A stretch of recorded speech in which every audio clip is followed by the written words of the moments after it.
Olá, tudo bem com vocês? Sibeli Godoy aqui falando e estamos juntos mais uma vez para o nosso vídeo do conhecimento, da nossa corrente do bem, onde ninguém é tão grande que não possa aprender e nem tão pequeno que não possa ensinar. E o assunto do nosso vídeo de hoje é: por que o medo nos paralisa? E isso não é um problema só meu, só seu, é um problema geral. Então a gente vai descobrir por que o medo nos paralisa e, principalmente, como evitar que ele nos paralise a partir de agora.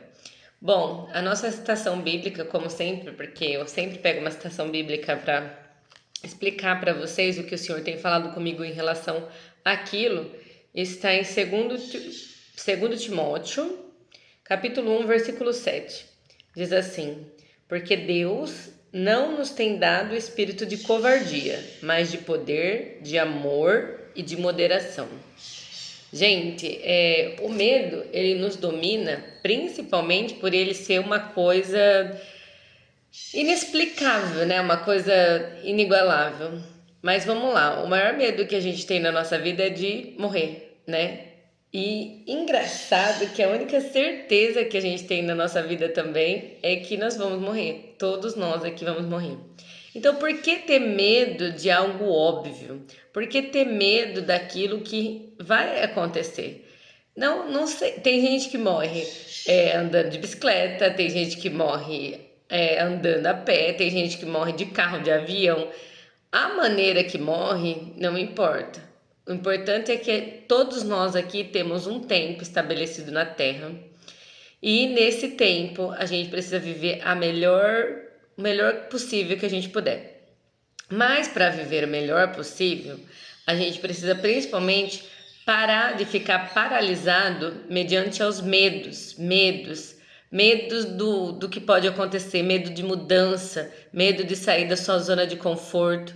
E muitas vezes o milagre está ali, a partir da sua zona de conforto. Quando você sai da sua zona de conforto, Deus traz um milagre para a sua vida.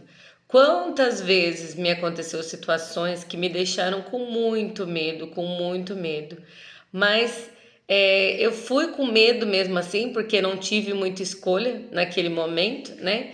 E depois deu certo, e aí eu fiz isso uma vez, fiz duas vezes, fiz três vezes, depois não tive mais medo e faço, consequentemente faço hoje sem medo, porque a gente tem medo até do desconhecido, gente. Mas o desconhecido é algo bom. Tem algo ruim? Tem, mas a mesma probabilidade de acontecer coisas ruins e coisas boas é a mesma. 50%, 50%. Então vamos ter um pensamento mais positivo e viver mais positivamente. Eu até estava vendo, né? Eu não gosto de assistir filme de terror, mas eu estava olhando. Por exemplo, em filme de terror, o que acontece? É sempre noite. Por que à noite? Porque tá encoberto, tá ali, você não sabe o que tá te esperando. O que nos traz o medo é a insegurança de saber o que nos espera. É a insegurança do nosso futuro, é a insegurança do que será o amanhã, né? Tem até uma música que fala: como será o amanhã? Responda quem puder. O que irá me acontecer? O meu destino será como Deus quiser. Exatamente isso. Se você ler a Bíblia, primeiro que assim, gente, a história, quando você estuda a história, você vai ver que as pessoas têm uma projeção do futuro, enxergando o que aconteceu, né? Então, por exemplo, tem uma tendência de nos últimos 5 anos fazer calor nessa época do ano, então aí criou o verão, né? Nossa, nessa época do ano sempre faz frio, então criou o inverno. Por quê? Porque a gente estuda o passado para descobrir o futuro, para descobrir o presente. Só que eu acho engraçado por que as pessoas não estudam esse passado aqui. Porque esse aqui é o passado da verdade, que existiu há milhões de anos, que existiu há muito tempo atrás e que ninguém contesta. Então, assim, quer perder o seu medo? Leia a Bíblia e se firme nas palavras da Bíblia. Sibeli, mas por que a Bíblia me tirará meu medo? Porque você vai ver que muitas coisas que a gente vive no dia de hoje, eles viviam lá no passado. Então aí você começa a perceber que você não é a única pessoa que está passando por aquilo, não vai ser a primeira e nem a última vez que isso vai acontecer sobre a face da terra, sobre a nação, sobre um ser humano, né? Não vai ser a primeira nem a segunda vez. Se Deus desde aquele tempo estava falando, não te dei espírito de covardia, mas de poder, de amor e de moderação, quer dizer que eles já sentiam medo. E se você olhar o medo positivamente, você vai ver que o medo, ele é uma coisa boa. Porque também você tendo medo de se afogar, você vai colocar uma boia para entrar numa piscina desconhecida, né? Você tendo medo de sofrer um acidente, você vai usar o cinto de segurança, né? Você tendo medo de ser assaltado, então você vai agir com mais cautela, não vai ficar com o celular dando sopa, carteira, essas coisas, você vai guardar tudo bonitinho lá. Então, assim, o medo, ele é um agregado bom para quem consegue entender que a nossa vida está na mão de Deus e não na nossa. E a maioria das coisas não estão em nosso poder. Nós não temos poder de fazer nada. Mas Deus é o Deus que está no controle de todas as coisas. Se você conhecer esse Deus, se você confiar em esse Deus, você vai colocar uma palavra no seu coração que eu coloquei no meu, que é: todas as coisas cooperam para o meu bem. Eu vivo repetindo esta palavra, porque quando a gente está vivendo aquela situação adversa, quando a gente está com o problema bem de frente conosco, a gente começa a se desesperar. E aí, eu sempre costumo dizer, né, que depois da chuva sempre existe um arco-íris. Não pode chover o tempo todo. Então eu fico pensando, quando eu tô lá na luta, eu fico pensando, o que será que Deus tem para mim depois dessa luta? Nossa, qual será a bênção que Deus vai trazer para mim depois disso? Porque, como testemunho vivo da minha vida, eu sofri um acidente de carro uma vez, né? E graças a Deus, assim, o seguro me reembolsou e eu consegui comprar um carro melhor do que eu tinha.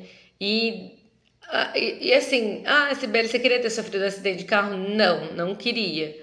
Mas foi bom porque me deu maturidade. Foi a partir daí que eu entendi que a gente não pode ficar com correria no trânsito, fazendo várias coisas ao mesmo tempo. Porque tem hora, gente, que as coisas vêm nos acontecer porque a gente para de vigiar, né? A gente vai fazendo as coisas no automático, não vai colocando muita atenção naquilo que você está fazendo.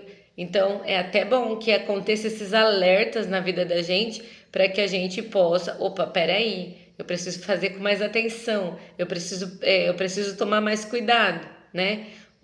Tomar cuidado, todos nós precisamos. Na Bíblia diz: vigiai, para que não entreis em tentação, vigiai e orai. A Bíblia alerta sobre isso. Tome cuidado, vigia, não relaxe nas coisas, mas também não viva de medo. Não deixe de viver as coisas por causa de medo, não deixe de fazer as coisas por medo. Tá com medo, vai com medo mesmo, porque o único problema do medo é quando ele te paralisa. Porque o medo não veio para te paralisar. O medo veio para que você possa ser uma pessoa conivente, que consiga viver saudavelmente, sem fazer loucuras, né? Por que ninguém pula de um prédio? Porque tem medo de morrer, né? Então, assim, o medo veio para te ajudar quando você entender que tudo que Deus nos criou para nós foi para o nosso bem. E que na mão de Deus está o meu futuro, o seu futuro. Não adianta temer, não adianta ficar paralisado, não adianta fugir daquilo que Deus tem para a sua vida. Vai com medo mesmo, vai com calma, vai com cautela, vigiai, mas não paralisai. Vigiai para que você não entreis em tentação, mas não deixe que o medo te paralise, porque Deus tem coisas grandiosas na sua vida, tem coisas maravilhosas na sua vida, e a única pessoa que pode evitar que isso aconteça é você mesmo, através do seu medo, através de você não acreditar, não crer que Deus está no controle de todas as coisas e que Ele cuida de mim e de você, tá bom? Gente, eu espero que esse vídeo tenha ajudado muito você. Se ajudou, curte, compartilha, se inscreve no nosso canal e aposto que tem um amigo aí precisando ouvir essa palavra, né? Para ele sair dessa vida de medo e começar a viver a vida extraordinária que Deus tem para as nossas vidas, né? Vida e vida com abundância foi o que Ele trouxe para mim e para você. Então, Deus te abençoe e até o próximo vídeo, se Deus quiser.